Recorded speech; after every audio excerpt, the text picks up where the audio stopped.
लोकसभा चुनाव में अयोध्या की हार अभी बीजेपी भूली भी नहीं थी कि अब एक और धर्मनगरी में बीजेपी को ऐसी हार मिली है कि भाजपा के खेमे में चिंतन मनन का दौर शुरू होने को है। जी हां, हम बात कर रहे हैं उत्तराखंड की बद्रीनाथ सीट पर हुए उपचुनाव की, जहां पर भाजपा को कांग्रेस के प्रत्याशी ने हरा दिया। दोनों ही हार में कई बातें जो बिल्कुल एक जैसी हैं, उनमें से एक तो ये है कि दोनों ही राज्यों में भाजपा की सरकार है। दोनों ही सीटों पर सरकार ने कई बड़े विकास के प्रोजेक्ट शुरू किए और तो और बद्रीनाथ सीट पर राजेंद्र भंडारी, जो कांग्रेस के पहले से विधायक थे, वो लोकसभा चुनाव के ठीक पहले भाजपा में शामिल हो गए थे, जिस वजह से इस सीट पर विधानसभा का उपचुनाव हुआ था। लेकिन बद्रीनाथ की हार के बाद कई गंभीर सवाल खड़े हो गए हैं, जिनके बारे में आज हम इस खबर में चर्चा करेंगे।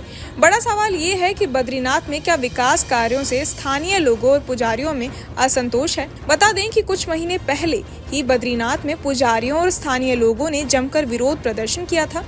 पंडा समुदाय भी इस विरोध प्रदर्शन में शामिल रहा। प्रदर्शन कर रहे लोगों का कहना था कि यहाँ पर वीआईपी दर्शन की सुविधा से आम दर्शनार्थियों को काफी परेशानी हो रही है। यहाँ के रहने वाले मांग कर रहे थे कि पहले की तरह मंदिर में प्रवेश की सुविधा दी जाए। इसको लेकर काफी ज्यादा हंगामा मचा था। बताया जा रहा है कि चारधाम को लेकर केंद्र सरकार के मास्टर प्लान से स्थानीय लोगों में काफी नाराजगी है। स्थानीय लोगों का कहना है कि बद्रीनाथ मास्टर प्लान को लेकर स्थानीय स्तर पर कोई स्टडी नहीं की गई है। ये जानने का प्रयास ही नहीं किया गया कि इन निर्माण कार्यों से यहाँ किस तरह का नुकसान पहुँच सकता है।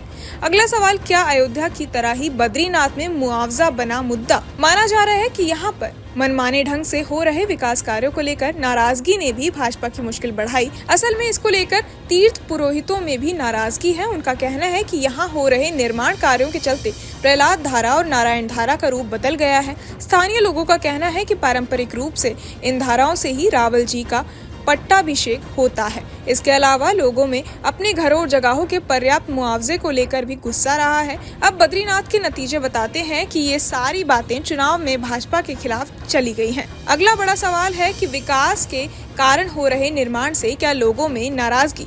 बता दें कि बद्रीनाथ का पूरा अस्तित्व पर शिलाओं पर टिका है। अब इन शिलाओं को रिवर फ्रंट डेवलपमेंट के नाम पर हटाया जा रहा है। इसकी जगह आरसीसी दीवार बन रही है। स्थानीय लोगों का कहना है कि ये दीवार कभी भी शिलाओं की जगह नहीं ले सकती। भविष्य में नदी का जल स्तर बढ़ा तो फिर ये दीवारें किसी काम की नहीं रहेंगी। वहीं मानसून की पहली बारिश में ही जिस तरह से अलकनंदा नदी में पानी बढ़ा है, उसने भी यहाँ लोगों को चिंता में डाल दिया है। बद्रीनाथ के स्थानीय निवासियों का दावा है कि अब से पहले कभी भी उन्होंने अलकनंदा नदी में ऐसी बाढ़ नहीं देखी थी। लोगों का कहना है कि इस बाढ़ की वजह से यहाँ पर हो रहा निर्माण कार्य है, पूरा मलबा नदी के तल में डाला जा रहा है। इससे तल ऊपर उठा है और बाढ़ का संकट है।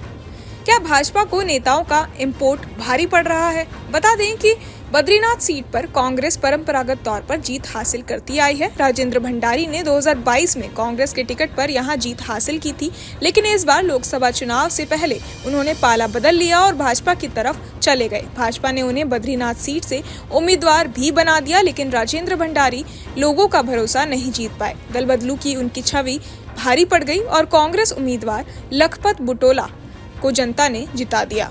इससे ये भी संदेश स्पष्ट है कि भारतीय जनता पार्टी कांग्रेस के वोटरों को अपनी तरफ नहीं खींच पाई। भाजपा को मंगलोर सीट पर भी नुकसान उठाना पड़ा है, जहां कांग्रेस के काजी निजामुद्दीन मात्र 449 वोटों से चुनाव जीत गए हैं। दोनों सीटों पर 10 जुलाई को उपचुनाव हुए थे।